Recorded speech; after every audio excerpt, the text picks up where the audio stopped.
અમરેલી જિલ્લાના રાજુલા તાલુકાના ઓવાયા ગામ પાસે એક સિંહ પરિવાર સાથે એક યુવાન અથડામણમાં આવતા એમનું દુઃખદ અવસાન થયું હોવાનું જાણવા મળ્યું છે.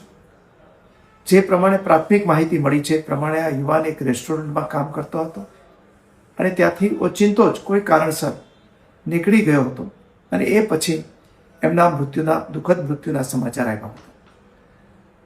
તાકીદે પગલાં લઈને આ બે સિંહોને પકડી લેવામાં આવ્યા છે, રેસ્ક્યુ કરી લેવામાં આવ્યા છે અને એની સાથે જે નાના એના કબ હતા એને પણ તાકીદે રેસ્ક્યુ કરવાની સૂચના અપાઈ ચૂકી છે.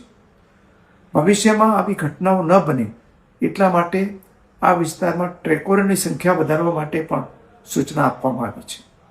સામાન્ય રીતે સિંહ કોઈ દિવસ ભાગ્યે જ આવી રીતે હુમલા કરતા હોય છે, પરંતુ કોઈ કારણસર એમના બિહેવિયરમાં ચેન્જ હોય અથવા તો કોઈ કારણસર જે આવા